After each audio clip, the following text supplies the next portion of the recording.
Nesses dias, o Espírito Santo tem colocado nos meus lábios uma palavra que eu tenho pregado repetidamente. Preguei Nova Almeida no sábado, preguei na quarta-feira em Patinga e hoje nós vamos pregá-la novamente. Porque é um assunto que tem trazido no meu coração um peso. Um peso quando nós olhamos para essa geração. Não estou falando dessa geração presente aqui na igreja, mas desse tempo, nessa era, em que os interesses são interesses que não condizem com os princípios do reino.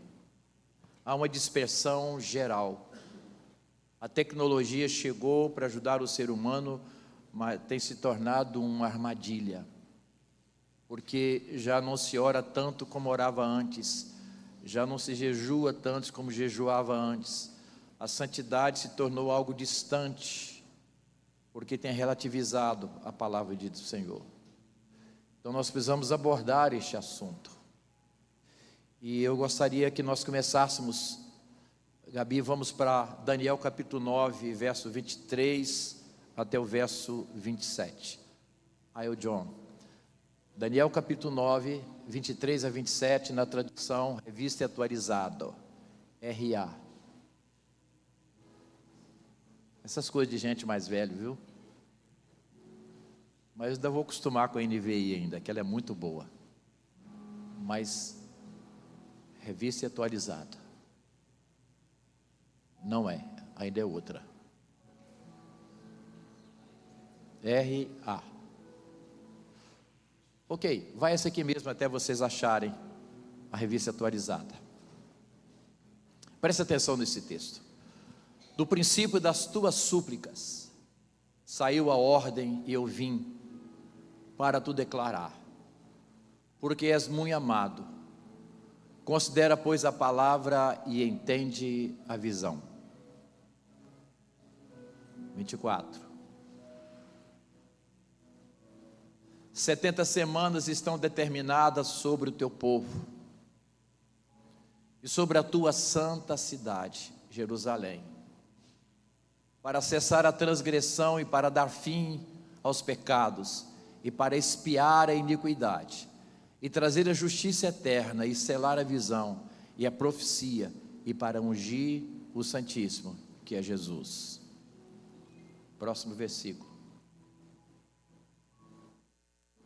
Sabe e entende, desde a saída da ordem para restaurar e para edificar Jerusalém, ano 445 a.C., até o Messias, o príncipe.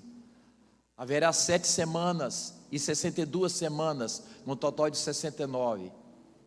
As suas ruas e muros se reedificarão mais em tempos angustiosos. E depois das 62 semanas, será cortado o Messias, como aconteceu quando ele foi crucificado, fechou-se 62 semanas.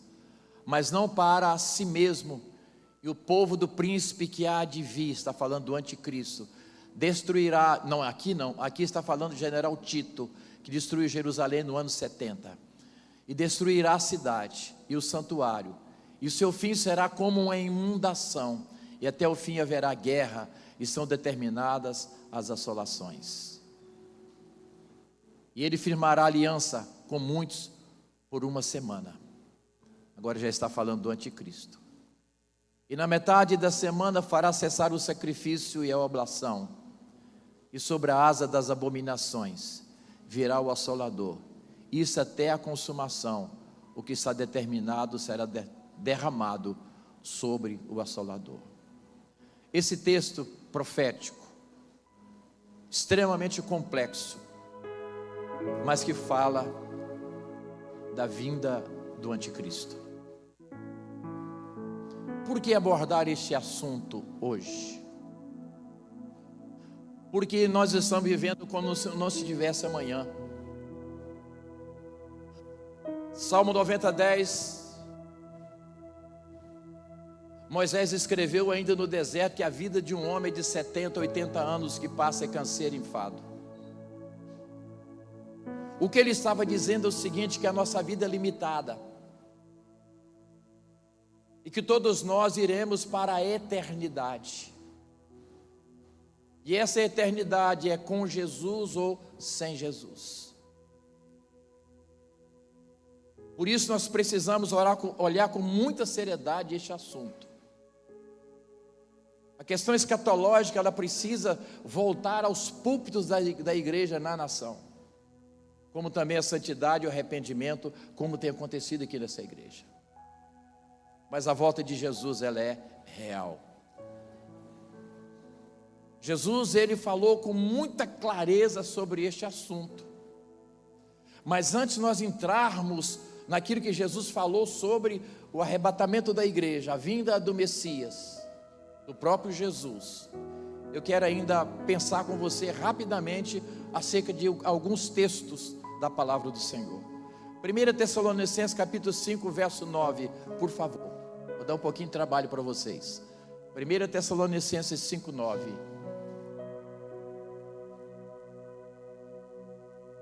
Porque Deus não nos destinou para a ira, mas para alcançar a salvação mediante o nosso Senhor Jesus Cristo. Eu quero que você imprima no seu coração que existem correntes teológicas que falam acerca deste assunto. Os pré-tribulacionistas é o que nós cremos, a linha teológica que nós cremos. O meso, que são aqueles que creem que Jesus virá no meio da grande tribulação. E o pós, que depois da grande tribulação, que a igreja passaria pela grande tribulação. Mas esse texto é muito claro, porque Deus não nos destinou para a ira, mas para alcançar a salvação. Pule comigo para Apocalipse capítulo 3, verso 10. Apocalipse capítulo 3, verso 10. Porque guardaste a palavra da minha perseverança. Deus está dando uma palavra para a igreja de Filadélfia, que é para nós aqui hoje. Também eu te guardarei da hora da provação, que há de vir sobre o mundo inteiro, para experimentar os que habitam sobre a terra. Então Deus está falando para nós aqui nessa noite, que a igreja do Senhor Jesus, ela é guardada para o dia da ira, porque guardaste a palavra da minha perseverança. Também eu te guardarei da hora da provação, que há de vir sobre o mundo inteiro, para experimentar os que habitam sobre a terra. Se você não crê na visão pré-tribulacionista, eu te perdoo.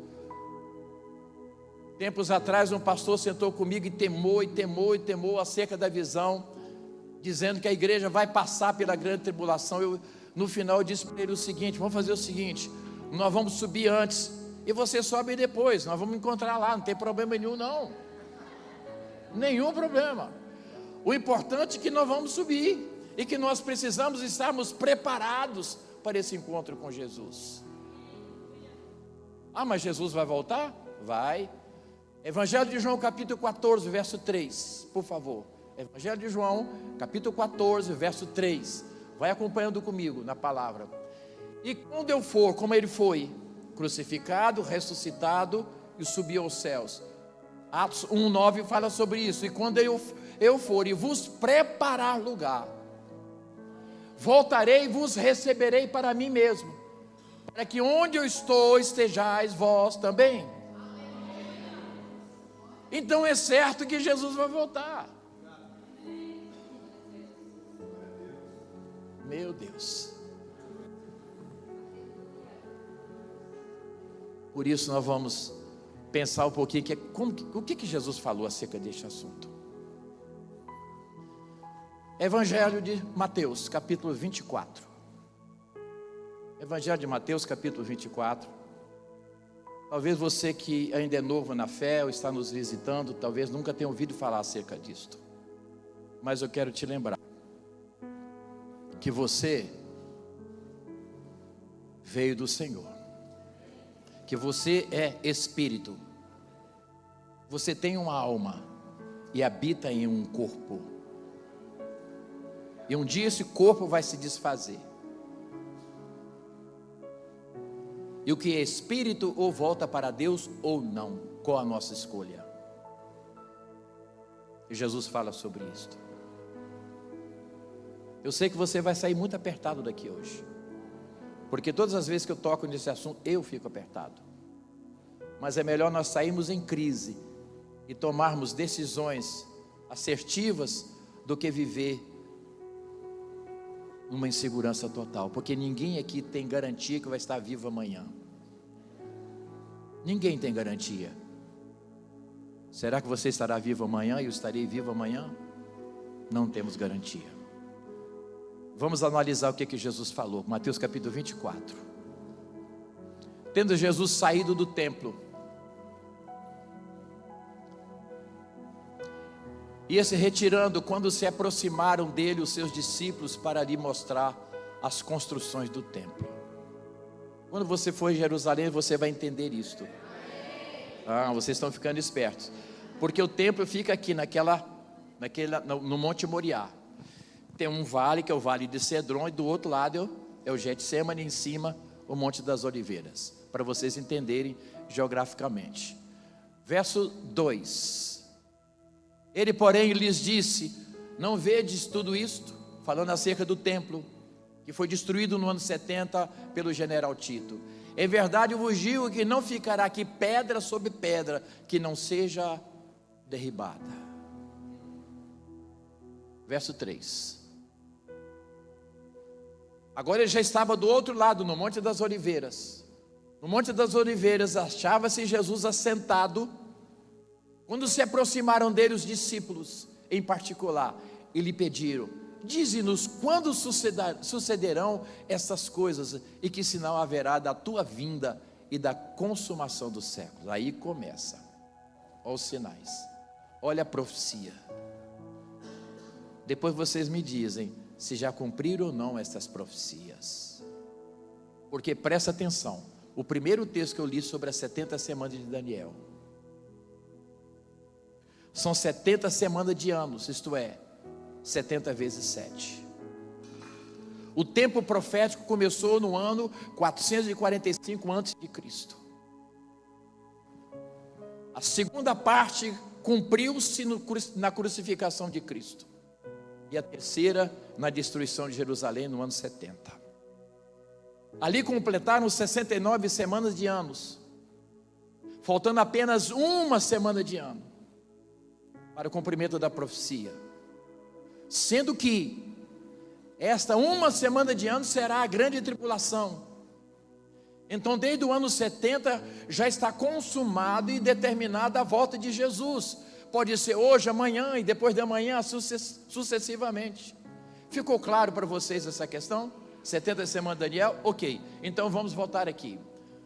No Monte das Oliveiras achava-se Jesus assentado, quando se aproximaram dele os discípulos em particular e lhe pediram: dize-nos como sucederão essas coisas, e que sinal haverá da tua vinda e da consumação do século. Aí ele começa explicando, vamos lá, verso 4.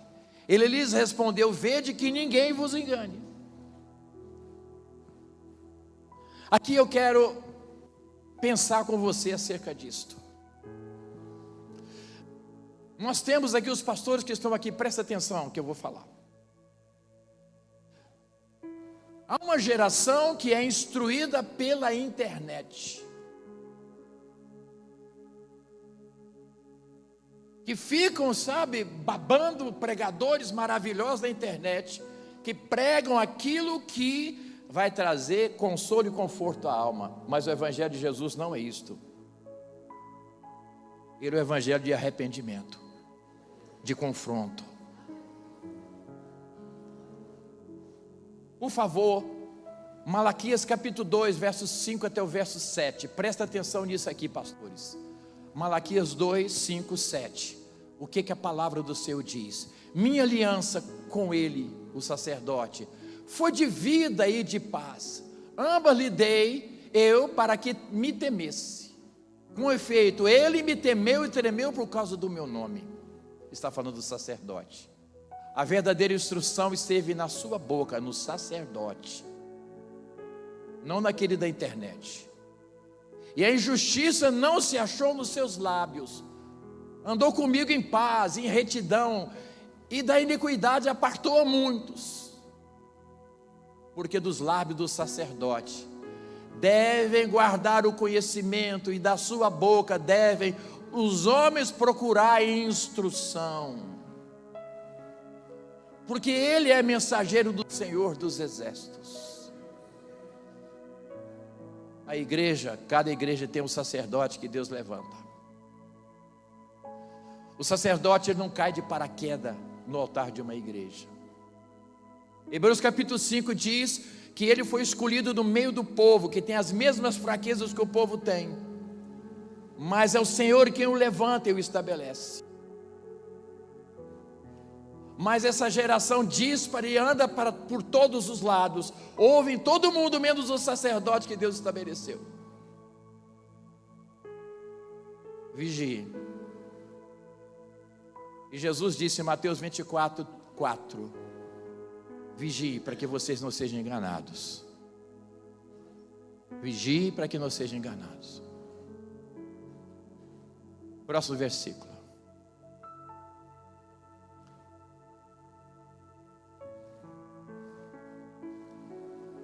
Mateus capítulo 24. Isto. Porque virão muitos em meu nome, dizendo: eu sou o Cristo, e enganarão a muitos. Essa semana eu mostrei para a Lourdes um vídeo muito engraçado, do Henri Cristo. Alguém já ouviu falar nele? Pois é. Ele foi ser entrevistado pelo Danilo Gentili. Conversaram. E chegou o momento que o Danilo Gentili falou: vamos tomar uma coisinha aqui para ficar mais alegre, um vinhozinho. Ele falou: vamos. E aí o Danilo Gentili pediu 2 copos d'água. Ele ficou abismado com aquilo, mas como? Não é vinho? Ele falou: você não é? Então transforme água em vinho. Isso ao vivo na televisão. Cristos estão aparecendo por aí aos montes. O engano tem sido a grande ferramenta de Satanás desses dias. Porque somos uma geração que menos lê Bíblia. Passa lá na sua casa, tal da Testemunho de Jeová, vai lá e bate palmas, ou a campainha, ou bate na porta e você abre. Eu vou te mostrar biblicamente o que é isto. Segunda carta de João, só tem um capítulo, verso 7. Presta atenção nisto. Porque muitos enganadores têm saído pelo mundo afora, os quais não confessam Jesus Cristo vindo em carne. Assim é o enganador e o anticristo. Prossiga. Acautelai-vos para não perderdes aquilo que temos realizado com esforço, mas para receber de completo galardão. Prossiga. Todo aquele que ultrapassa a doutrina de Cristo e nela não permanece, não tem Deus. O que permanece na doutrina, esse tem tanto o Pai como o Filho. Próximo versículo. Se alguém vem ter convosco e não traz essa doutrina, não o recebais em casa, nem lhe deis boas-vindas. Assim é Mórmon, assim é Testemunho de Jeová, que muitos aqui já deixaram entrar na sua casa e está ferindo um princípio estabelecido na palavra, porque são pessoas que não trazem a doutrina de Cristo. Mateus capítulo 24, verso 6, não é isso que nós estamos, o verso 6? Vai guardando aí, João, olha lá. E certamente ouvireis falar de guerras. Será que nós temos ouvido falar de guerras? Jesus liberou essa profecia mostrando quando é que ele viria. Se você olhar a questão geopolítica, meu Deus,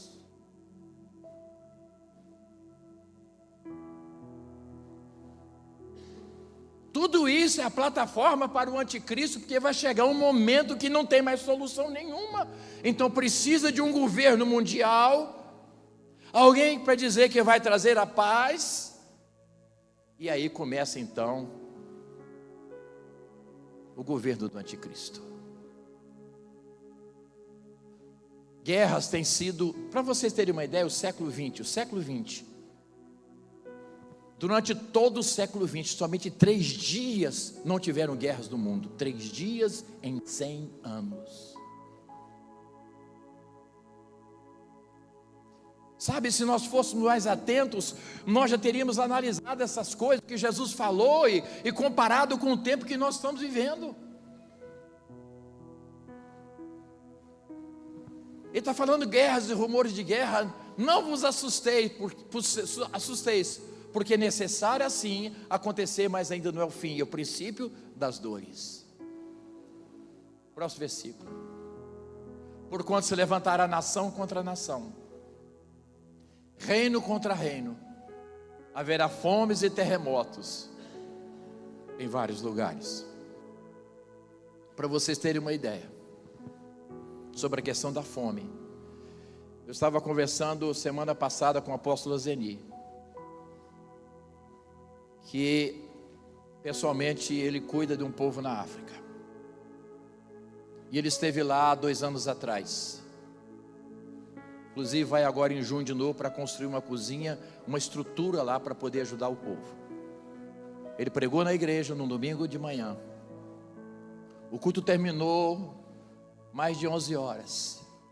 Quando terminou o culto, alguém veio à frente e fez o seguinte anúncio: as crianças comigo, vamos ali para a escola bíblica dominical, domingo 11 horas da manhã. Ele então chamou o pastor da igreja e perguntou: mas como isto? Essas crianças agora 11 horas da manhã vão para a escola bíblica? E foram debaixo de uma árvore no fundo da igreja, para a escola bíblica. O pastor falou: não se preocupa não, porque aqui nós só conseguimos comer 3 vezes por semana, e hoje não é dia de comer. Essa é a realidade. A realidade é que os países enfrentam, principalmente a janela 10/40. Nós temos, sabe, o suficiente, nós temos ampla suficiência nas nossas casas, mas a fome é uma realidade, o que Jesus falou. O que acontece é que nós nos acostumamos a comprar uma cesta básica e traz aqui no dia da ceia, e nós lavamos as mãos como se tudo tivesse resolvido. Não é dessa maneira. A insensibilidade tem feito parte dessa geração que nós estamos vivendo nesse tempo. A fome é uma realidade. Se você procurar nas periferias de Guarapari, você vai constatar isto. O que nós fazemos? Nos acostumamos. E Jesus falou que haveria terremotos em vários lugares. No século XX teve 8 vezes mais terremotos do que toda a história humana até o século XX. Nós deveríamos saber disto e entender que são sinais que Jesus falou da sua vinda, que Ele disse, Ele liberou essa profecia. Mas vamos prosseguir. Porém, tudo isso é o princípio das dores. Prossiga. Então sereis atribulados e vos matarão. A Nigéria, inclusive eu fiz um DNA, na verdade foi o Fernando, meu irmão, que fez o DNA da família, e nós temos sangue nigeriano. A Nigéria hoje é o país que mais mata cristãos. São milhares e milhares. Templos destruídos, escolas cristãs destruídas. É a realidade hoje no mundo. Na Coreia do Norte não pode nem se falar no Evangelho de Jesus Cristo. Se alguém foi achado com a Bíblia, vai ser fuzilado. Nós vivemos num país de paz, mas que as leis já começam a apertar, a perseguição já está aí. Começar, por exemplo, uma igreja hoje em Vitória, capital, é extremamente complexo pelas exigências para que uma igreja possa ser aberta. Isso é real nos nossos dias. Nós somos odiados por sermos cristãos. Quando você olha para os artistas de televisão, quando eles se dizem cristãos, eles são simplesmente vetados.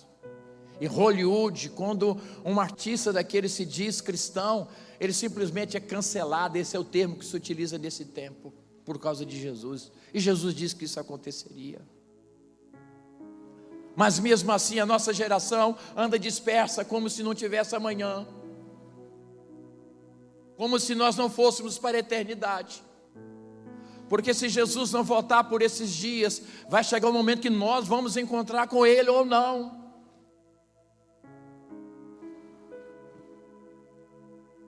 Mas vamos prosseguir. Nesse tempo, muitos hão de se escandalizar e trair e odiar uns aos outros. Talvez seja o momento da história onde mais as alianças são quebradas. Vão se escandalizar e enganarão e trair. É a marca dessa geração. Uma geração que não é confiável. Uma geração que a traição, a quebra de aliança, tem sido a marca dela. Próximo versículo. Levantar-se-ão muitos falsos profetas e enganarão a muitos. Falsos profetas, pregando um falso evangelho. Sabe, pastor Renan, pregando o evangelho fofinho, de um Jesus fofinho, que não existe. Eu já vi pastor falando para mim, não, mas Deus é amor. Com certeza Deus é amor, mas também é fogo consumidor. A palavra diz isso em Hebreus. Hebreus 12:30 fala sobre isso. A grande questão é que nós decidimos fechar os nossos olhos e estamos vivendo como se não tivesse amanhã. Como se fôssemos eternos aqui nessa terra. Há pouco tempo atrás eu tinha 18, já vou fazer 72. Não ri não, Adriano. Isso é para você descontrair, você precisa ver como é que vocês estão. Descontraia.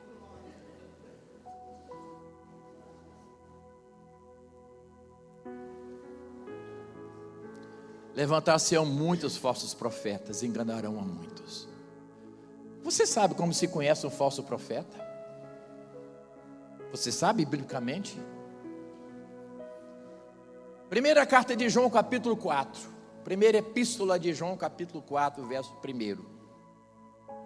Olha só o que diz. Amados, não deis crédito a qualquer espírito, com letra minúscula.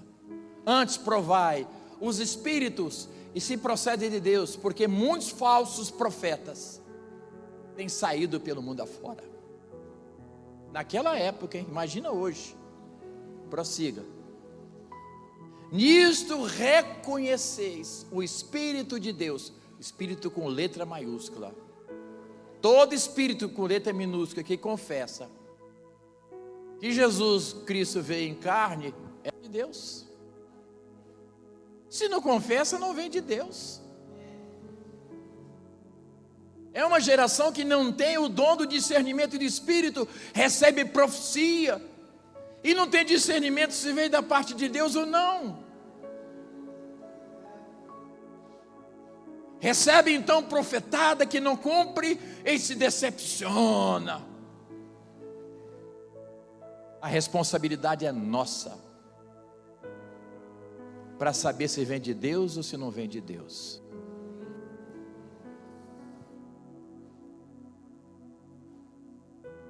Nisso reconheceis o Espírito de Deus. Todo espírito que confessa que Jesus Cristo veio em carne é de Deus. Se não confessa, não é. Volte para Mateus 24, que eu não sei nem qual versículo mais, João. Isso, levantar-se-ão muitos falsos profetas, enganarão a muitos. Não seja você um enganado por falso profeta. Mas, por favor, não feche o coração para receber uma profecia que vem da parte de Deus. O Senhor continua falando através dos seus profetas. Segundo o livro de Crônicas 20:20 fala: creia no Senhor, você estará seguro, creia nos seus profetas e prosperareis. Então tem profetas, mas também tem falsos profetas.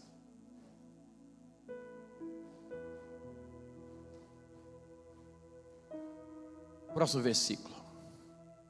Gostaria que a congregação agora lesse esse versículo. Vamos à sua voz, já.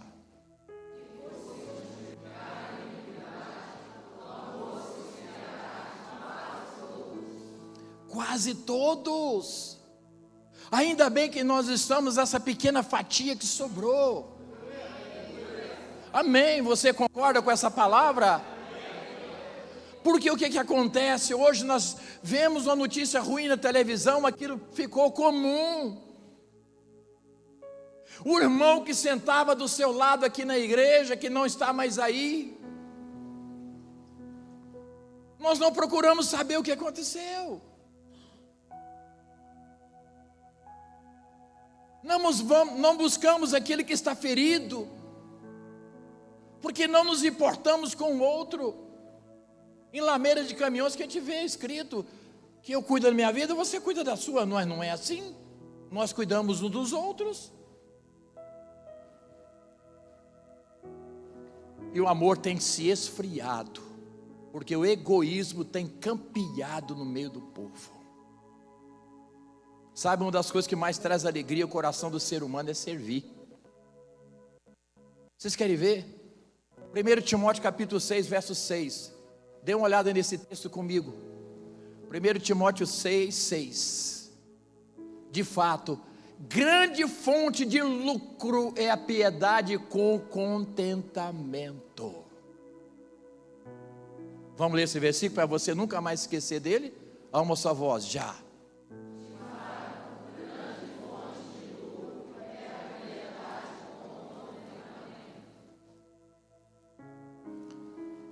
Hebreus capítulo 6, verso 10. Olha só o que o escritor de Hebreus, que eu creio que seja Paulo, escreveu. Porque Deus não é injusto para ficar esquecido do vosso trabalho e do amor que evidenciastes para com o seu nome, pois servistes ainda servis aos santos. O que esta palavra está nos falando? Que Deus interpreta que você o ama quando você serve o seu irmão.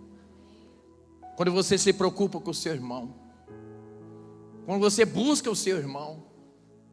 Mas talvez você pense no seu coração, já tenha dito: não, mas isso é função do pastor Renan e dos pastores da igreja. Não, não é, não é.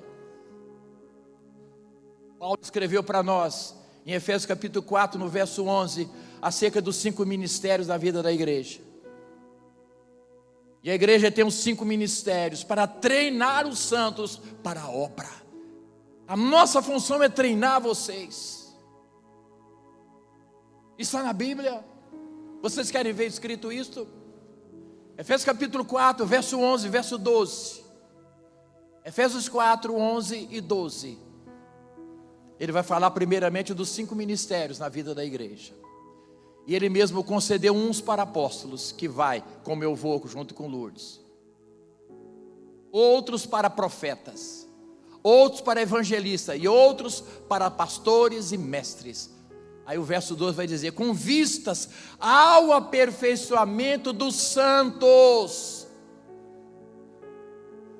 para o desempenho do seu serviço, para a edificação do corpo de Cristo, que é a igreja. A edificação do corpo, que é a igreja, é feita por todos vocês. A nossa função é treiná-los. Aí o que acontece? Não, mas é responsabilidade do pastor também, porque lidera. Mas esse encargo, ele está sobre cada um de nós. Nós somos responsáveis no cuidado com o próximo. Isto é para confrontar, sabe, esse egoísmo dentro do nosso coração, esse sentimento horrível, que Jesus falou que nos últimos dias, os dias que antecedem a vinda dele, é que o amor de quase todos se esfriaria. Essa semana eu li uma reportagem muito interessante, até compartilhei com a Lourdes, um psicólogo fazendo análise das pessoas que cumprimentam, por exemplo, um estranho na rua, fala bom dia, boa tarde. Eu falo muito isto. Ele falando o seguinte: isso é uma característica de pessoas desprendidas. Ela está cumprimentando uma pessoa, desejando um bom dia a quem não conhece, e talvez nunca mais vai ver, nunca mais haverá. É um desprendimento do cuidado com o próximo. Será que nós cuidamos pelo menos dos nossos familiares? 1 Timóteo 5,8, veja o que Paulo falou. Paulo diz para Timóteo o seguinte, vamos lá, 1 Timóteo 5,8: ora, se alguém não tem cuidado dos seus, especialmente dos da própria casa, a casa pode ser a casa, a família espiritual, ou a sua família de sangue, tem negado a fé, e é pior do que o descrente. Vocês querem ver mais? 1 João 3,17, olha só o que diz esse texto. Primeira carta de João, capítulo 3, verso 17. Ora, aquele que possui recursos deste mundo, e vira seu irmão padecer necessidade, e fechar-lhe o seu coração, como pode permanecer nele o amor de Deus? E aí?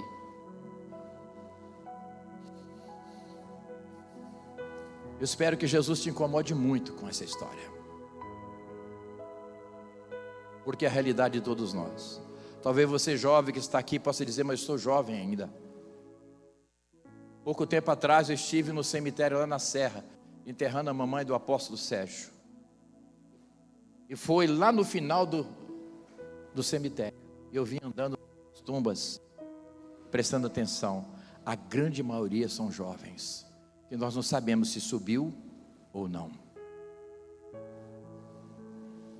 Eis que vem sem demora de Jesus, guarda o que tens, para que ninguém tome a sua coroa. Isso é real. Isso não é conto da carochinha. Então Jesus deixou todos esses sinais para nós. Mas quando é que o Senhor vai voltar? Mateus 24, 42 até o 44. Vamos ver o que diz essa palavra. Mateus 24, 42 até o 44. Isso aqui para que nós não sejamos irresponsáveis com a nossa vida futura. Eu me coloco dessa maneira, falando assim para vocês, pela idade que o Senhor já me concedeu de vida. Olha só. Portanto, vigiai, porque não sabeis em que dia vem o nosso Senhor. Mas Ele vem. Mas considerai isso, se o pai de família soubesse a hora que viria o ladrão, vigiaria, não deixaria que fosse arrombada a sua casa. Mas ninguém sabe. Prossiga. Por isso ficai também vós apercebidos, porque a hora em que não cuidais, o Filho do Homem virá. Meu Deus.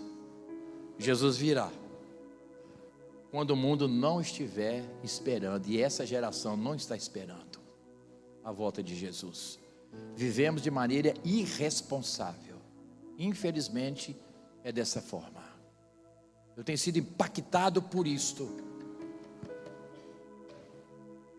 O mundo está distraído. Mateus 24, de 37 a 39 diz: pois assim como foi nos dias de Noé, também será a vinda do Filho do Homem. Porquanto assim como nos dias anteriores ao dilúvio, comiam e bebiam, casavam-se e davam-se em casamento, até o dia em que Noé entrou na arca, e não o perceberam, senão quando veio o dilúvio, e os levou a todos. Assim será também a vinda do Filho do Homem. Todo mundo viu que Noé estava construindo uma arca, um grande barco,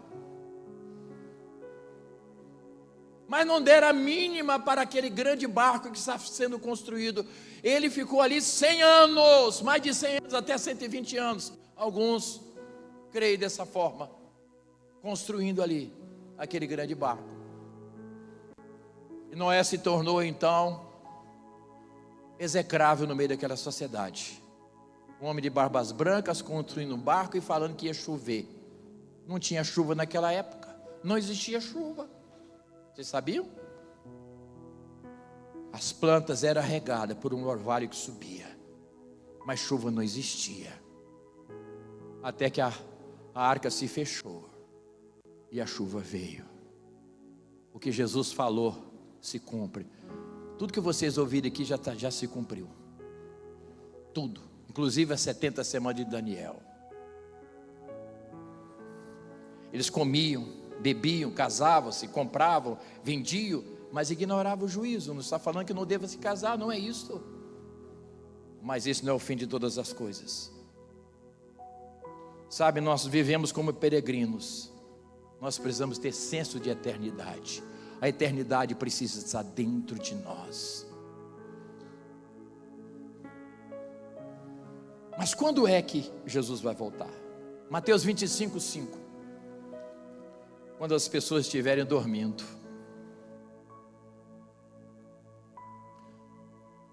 E tardando o noivo, foram todas tomadas de sono e adormeceram. Esta é a parábola das 10 virgens. 5 sábias e 5 incautas ou loucas. Seria interessante nós lermos esse texto 25, a partir do verso 1, João. Preste atenção. Então o reino dos céus será semelhante a 10 virgens, 10, que tomando as suas lâmpadas ou lamparinas para mineiro, saíram a encontrar-se com o noivo. Não é lamparina? É lamparina. 5 dentre elas eram nécias e 5 prudentes. As nécias, ao tomarem as suas lâmpadas, não levaram azeite consigo. Só tinha azeite na lâmpada, mas não tinha azeite em reserva. No entanto, as prudentes, além das lâmpadas, levaram azeite nas vasilhas. Olha a diferença. E tardando o noivo, foram todas tomadas de sono e adormeceram. Prossiga. Mas à meia-noite ouviu-se um grito: eis o noivo. Está falando de Jesus. Saía ao seu encontro. Não é assim? Nós vamos ao encontro de Jesus nos ares? Então se levantaram todas aquelas virgens e prepararam as suas lâmpadas. E as nécias disseram às prudentes: dai-nos do vosso azeite, porque as nossas lâmpadas estão se apagando. Mas as prudentes responderam: não, para que não nos falte a nós e a vocês. Ide antes aos que vendem e comprai-o. Isso é uma parábola. E saindo elas para comprar, chegou o noivo. Meu Deus. E as que estavam apercebidas que tinha azeite extra para suportar o tempo da espera, entraram com ele para as bodas e fecharam-se as portas. Mais tarde chegaram as virgens nécias, clamando: Senhor, Senhor, abre-nos a porta. Mas ele respondeu: em verdade eu vos digo que não vos conheço.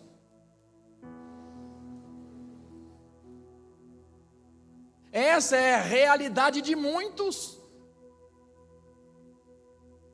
Porque nós precisamos ter azeite, não só na nossa botija pessoal, na nossa vida, mas nós precisamos ter uma reserva, porque os dias são maus.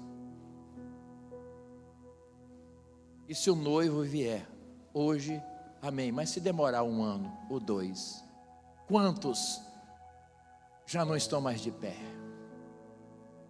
Uns decepcionados com Deus, outros feridos com pessoas, outros não concordam com isso, não concordam com aquilo, porque não tem submissão, e vão ficando pelo meio do caminho sem azeite. Vem o noivo, e aí? Onde está a reserva para sustentar as lâmpadas acesas? Isso é muito triste, porque olha só, Mateus capítulo 7, verso 21. Vamos dar uma olhada nesse texto. Olhe esse texto comigo. Mateus capítulo 7, verso 21. Nem todo que diz Senhor, Senhor entrará no reino dos céus. Eita! Mas aquele que faz a vontade de meu Pai que está nos céus. Aqui isso aqui é um confronto para a nossa alma. Porque o ser humano quer um Jesus que concorde com ele nas suas lambanças. O ser humano dessa geração, ele quer que o Senhor amolde o seu proceder. E Jesus não é isto. Jesus não é esse fofinho que todo mundo acha que seja. Ele é a palavra de Deus, Apocalipse 19, 13.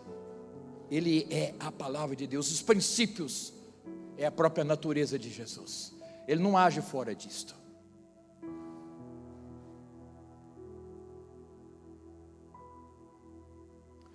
Está vestido com manto tinto de sangue, e o seu nome se chama a palavra ou verbo de Deus. Isso é Jesus. Aleluia. Veja bem, eu não estou bravo com vocês, como mais velho da casa, não é isso não. É porque amo vocês. É um discurso que não dá ibope, mas que pode te levar para o céu. Volte lá, João. Mateus 7, 21. Nem todo que me diz Senhor, Senhor, entrará no reino dos céus, mas aquele que faz a vontade de meu Pai que está nos céus. Meu Deus, isso aqui é... As pessoas mudam de igreja, mudam de cidade, mudam de trabalho, mudam de casamento, mudam de tudo, não pergunta para Jesus. As pessoas se dizem independentes. Eu não sou independente de nada, eu sou 100% dependente do Senhor. Não se toma nenhuma decisão em área nenhuma da vida sem orientação de Deus. Mas é uma geração que se diz independente. E os independentes certamente estão caminhando para uma situação que não é aquilo que Jesus quer. Vamos ali, verso 22. A congregação, me ajude aí, vamos lá, leia já.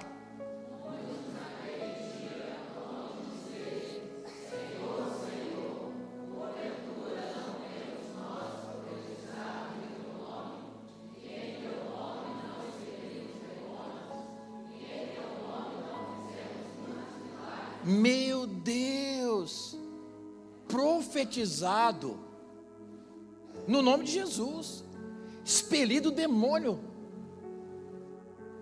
milagres. Aí o que Jesus vai responder? Vamos ver no próximo versículo. Você já.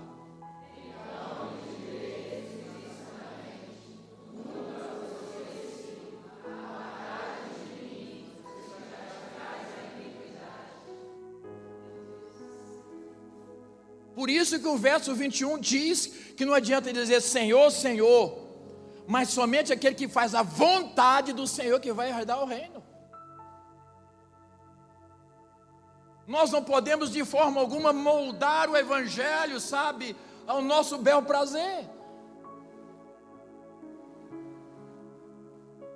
O evangelho precisa ser vivido na íntegra.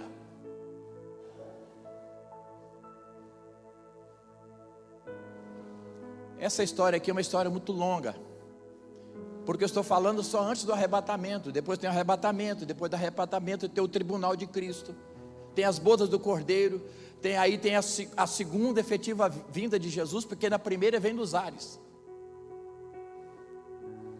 Isso aqui é longo, e depois vem o milênio. Mas nós precisamos entender, Jesus está voltando. Será que ainda nós choramos na presença? Ainda oramos e jejuamos? Será que a palavra de pastor Renan acerca do jejum desceu ao seu coração ou não? Ainda temos temor de Deus? Ou ainda, sabe, tomamos chá das 5 com Satanás? Ainda nos santificamos? São questões que nós precisamos observar. 1 Tessalonicenses 5:3. Estou quase terminando. Eu estou só no preâmbulo da palavra. 1 Tessalonicenses 5:3. Me ajude aí, porque já é a terceira pregação só de ontem à noite para cá. Preguei ontem à noite, domingo de manhã, hoje de manhã lá em Batiba. Vamos lá, uma só voz, já.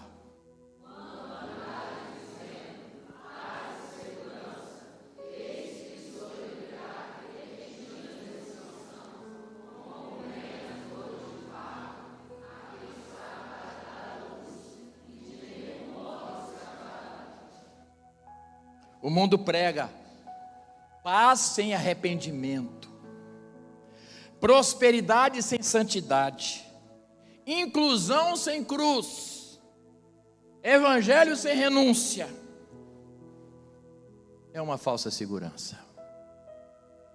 Mas esse é o evangelho que o mundo prega. Às vezes as pessoas já tiveram um dia no pé do preto velho, que quer pedir o marido, a mulher do outro. Misericórdia. Colossenses 1:13 diz que você foi tirado do império das trevas e transportado para o reino do Filho do seu amor. É mudança radical de vida. Você quer estar com Jesus, é mudança radical de vida.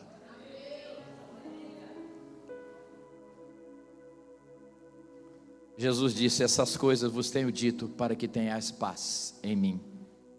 No mundo passais por aflições, mas tem de bom ânimo, eu venci o mundo.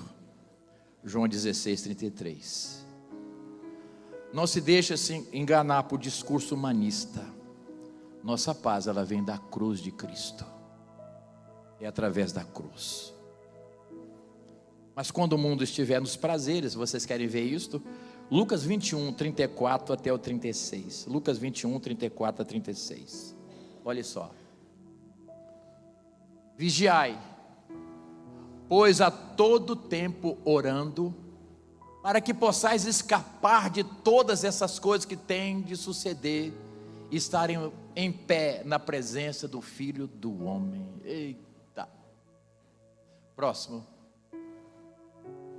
Jesus ensinava todos os dias no templo, mas à noite saindo ia pousar no monte chamado das Oliveiras. Espera aí. É Lucas 21:34. Lucas 21:34. Acautelai-vos por vós mesmos, para que nunca vos suceda que o vosso coração fique sobrecarregado com o quê? Vamos lá.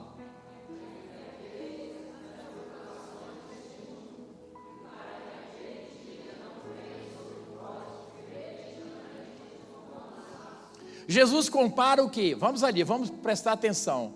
Ele compara orgia e embriaguez com preocupação. Colocou tudo no saco só. Porque a nossa pré-ocupação nada mais é do que falta de confiança em Deus. Inclusive coloca embriaguez, para que aquele dia não venha sobre vós repentinamente como um laço. Prossiga, João. 35. Pois há de sobrevir a todos os que vivem sobre a face de toda a terra. 36. Vigiai, pois, a todo tempo, orando para que possais escapar de todas essas coisas que têm de suceder e estar em pé na presença do Filho do Homem. Amém. Você pode adorar o Senhor. Escuta isto: os prazeres sufocam a espiritualidade. Festas, redes sociais, vaidade, consumismo, pornografia, materialismo, nada disso é neutro. Esaú, ele foi profano quando vendeu o seu direito de primogenitura. Depois ele buscou arrependimento e não conseguiu. Esse texto está em Hebreus 12, 16 e 17. O coração está cheio de quê? Da presença do entretenimento. Precisamos pensar sobre isto. Aleluia.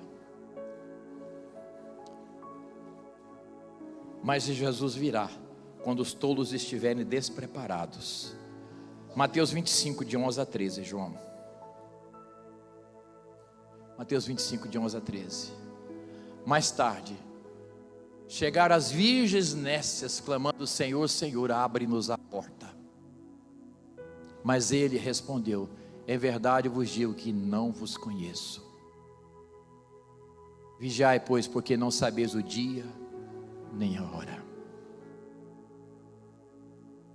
Depois de toda essa história, então vem o quê? O arrebatamento. Jesus vem dos ares. E a igreja então vai encontrar com ele nos ares. Vamos ver isto. 1 Tessalonicenses 4, a partir do verso 13. 1 Tessalonicenses 4, a partir do verso 13. Olha só.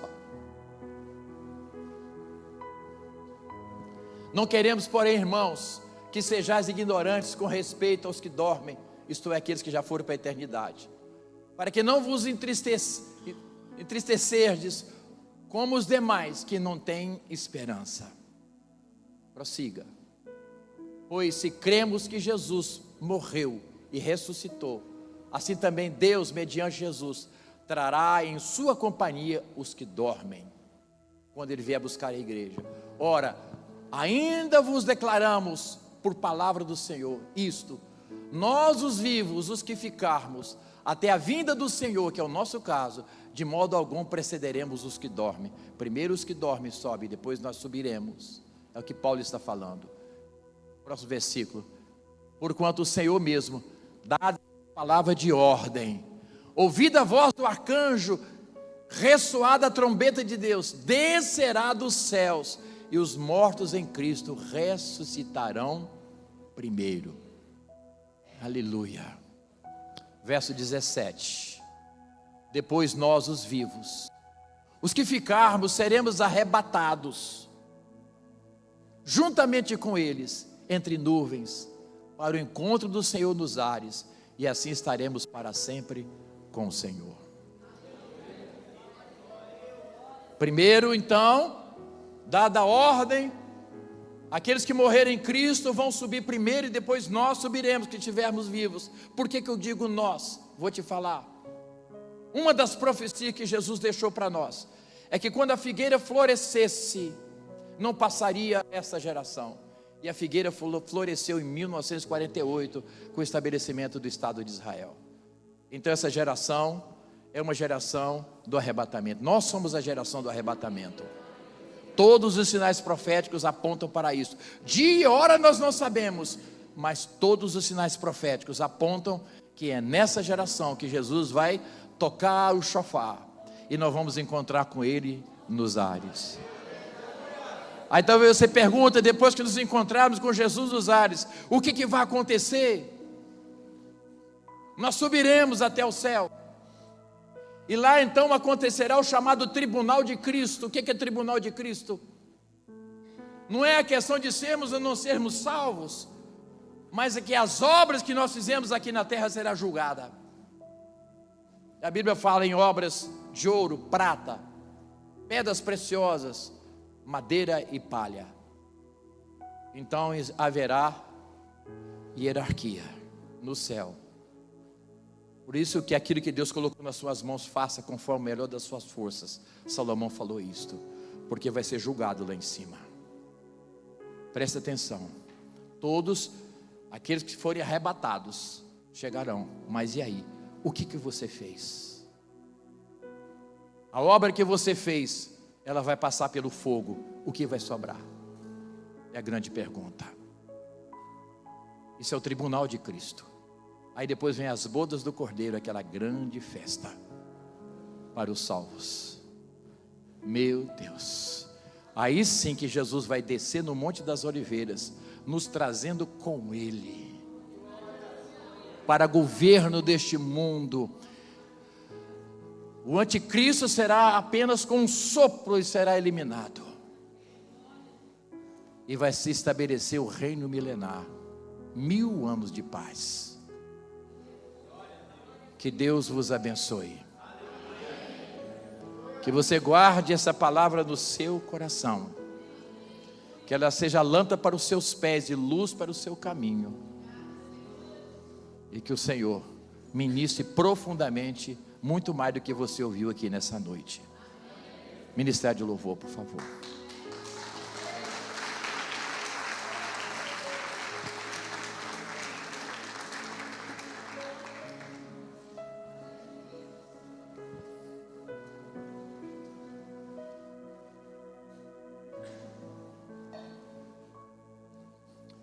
Pastor Renan, como que é interessante uma igreja profética. Eu sentei ali e fiquei aguardando o Senhor dar o sinal do que Ele queria falar. O Gledson só falou sobre escatologia aqui, cantaram sobre escatologia. Eu falei, meu Deus, é isso que o Senhor quer falar com a igreja. Amém? Então é isto. O Ministério de Louvor precisa estar alinhado com o coração do Pai, para trazer a revelação de Deus à congregação. Vamos nos colocar de pé.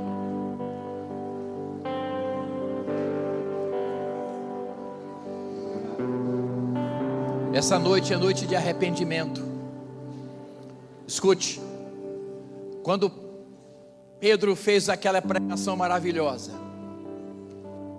em Atos capítulo 2, de 14 até o 36, quando chegou no verso 37, os irmãos falaram, mediante tudo que nós ouvimos, qual deve ser a nossa decisão? No verso 37, ouvindo eles essas coisas, compungiu-se-lhes o coração e perguntaram a Pedro e aos demais apóstolos, que faremos, irmãos, mediante tudo que nós ouvimos? Sabe o que Pedro respondeu? Olha o próximo verso. Respondeu-lhes Pedro, arrependei-vos, cada um de vós seja batizado em nome de Jesus Cristo para a remissão dos vossos pecados, e recebereis o dom do Espírito Santo. Então a palavra está falando para nós essa noite, noite de arrependimento. Noite de arrependimento. Acorde que Jesus está voltando. Como você tem conduzido a sua vida espiritual. Não corra a carreira e você seja desclassificado no final.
Declarar isso, pois no trono Ele está, nunca mais,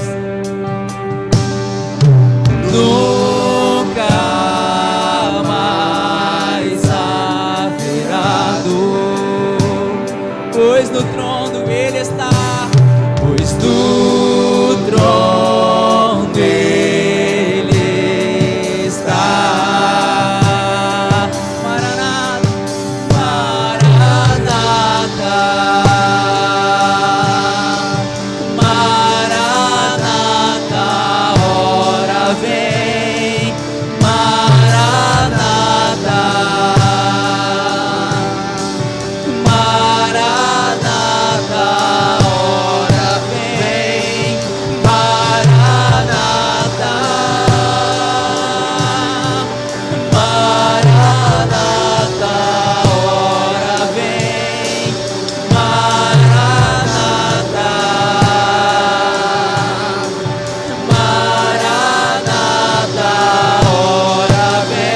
Eu te amo, vamos.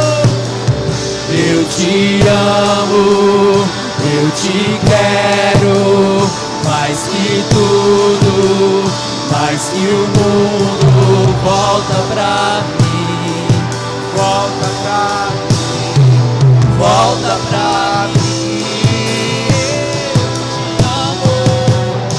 Eu te amo, eu te quero, mais que o mundo, mais que o mundo. Volta pra mim, volta pra mim, Volta pra mim.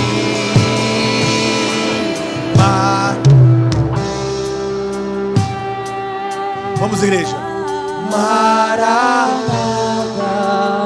hora vem. Maranata, Maranata.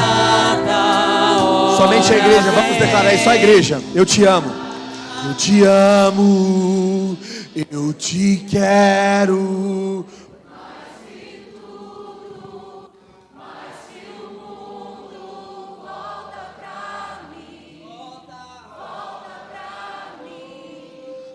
Vamos aumentar o volume. Eu te amo. Declare esse amor por Jesus nessa noite. Eu te quero, mais que o mundo. Volta pra mim, Volta pra mim. Eu sei que essa é uma palavra de confronto à nossa alma, porque nós nos acostumamos com a vida cotidiana. No domingo passado, que foi o batismo, né? Foi domingo passado? Foi domingo passado? Retrasado.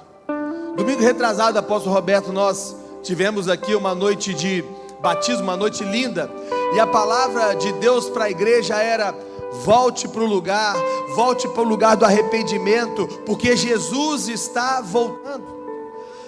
A palavra anunciada da igreja desse tempo é a volta de Jesus. E eu quero perguntar para você nessa noite: você está preparado para a volta de Jesus? Porque a questão não é quando, a questão é se você já está preparado. Se você está preparado para a volta de Jesus hoje, se Jesus voltar para você hoje, você vai morar com Ele na eternidade? Essa é a pergunta dessa noite. E eu quero oportunizar você a tomar uma decisão, um posicionamento na sua vida nessa noite. A se posicionar, a se render diante de Jesus, que é o nosso autor e consumador da nossa fé.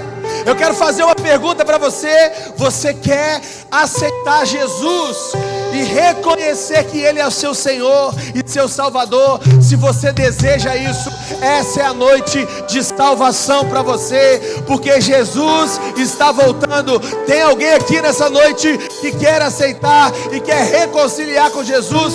Pode aplaudir Jesus na vida dela.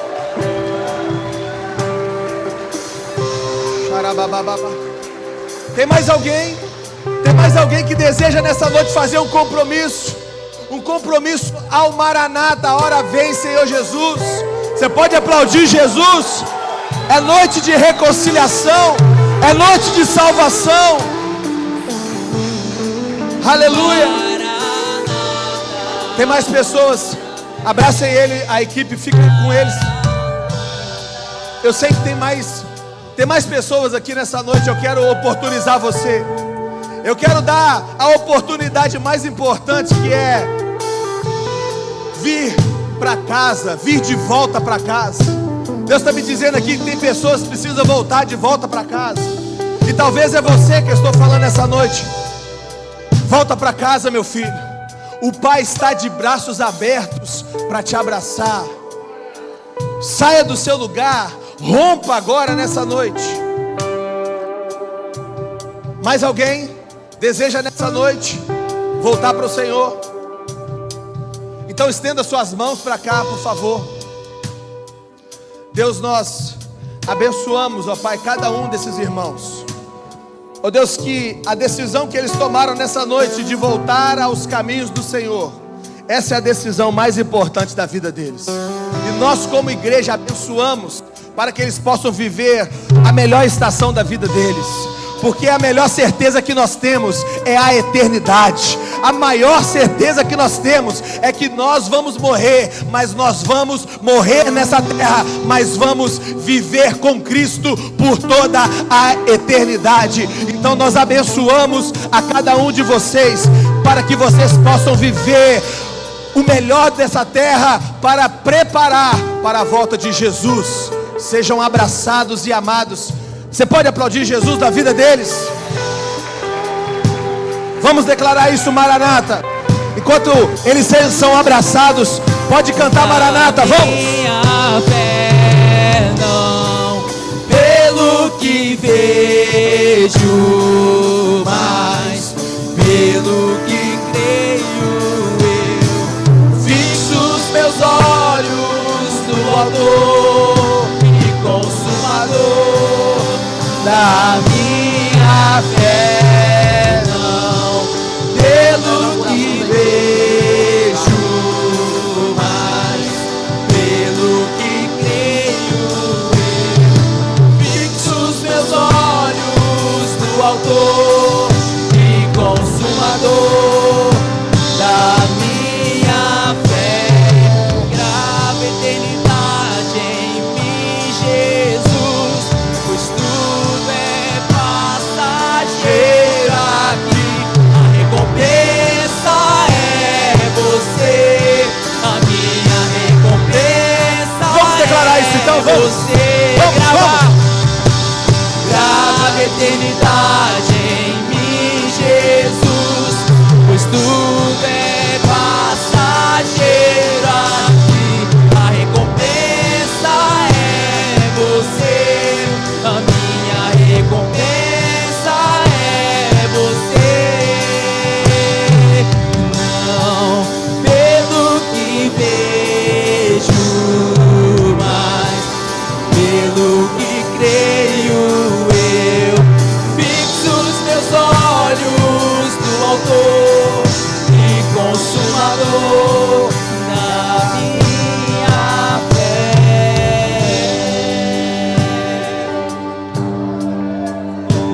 Eu quero que você levante as suas mãos o mais alto que você puder. Eu quero terminar esse culto para cima, porque é para lá que nós vamos. O pastor gosta de falar, vamos para cima morar com ele, amém?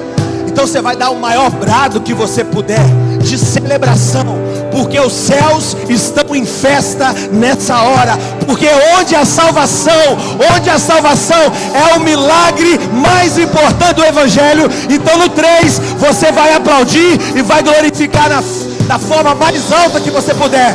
1, 2, 3.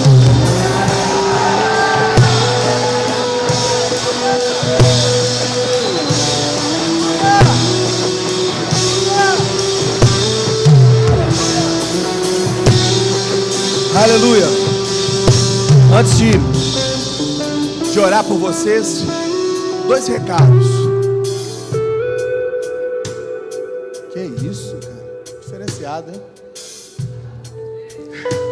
Aquelas notinhas diferenciadas, né? Na sexta-feira nós vamos dar um recado para os homens, mas talvez você não vai conseguir estar aqui. Fala pro cara que está do seu lado, não é você não, você vai estar aqui. Fala aí. Não, você vai estar aqui. Fala aí, você vai estar aqui.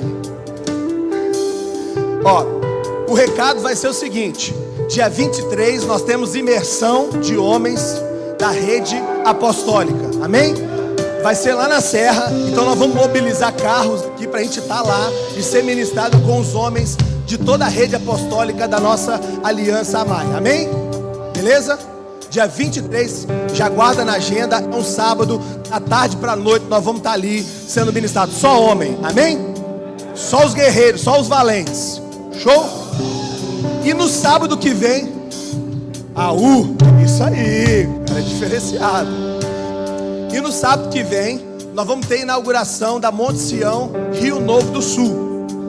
Então, pastor Célio, pastora Berenice, e eu quero convidar você como igreja para você fazer parte desse tempo de celebração, inauguração de mais uma igreja, de mais um lugar onde Jesus vai ser anunciado ali em Rio Novo do Sul, amém? Estenda suas mãos assim. Deus, nós te agradecemos, ó Pai, por essa palavra, ó Deus, de alinhamento, ó Pai, ó Deus, de foco direcionado para a volta de Jesus, ó Deus, de foco direcionado para as nossas prioridades como igreja, como filhos de Deus, que nós precisamos olhar para o Senhor, ó Pai, porque o Senhor está voltando, e eu abençoo os seus filhos, ó Pai, com um tempo, ó Pai, de despertamento. Eu abençoo os seus filhos, ó Pai, com aliança duradoura, meu Pai. Eu abençoo os seus filhos, ó Pai, com um tempo de graça, uma semana abençoada, e aqueles que creem, digam: Deus abençoe, Deus abençoe.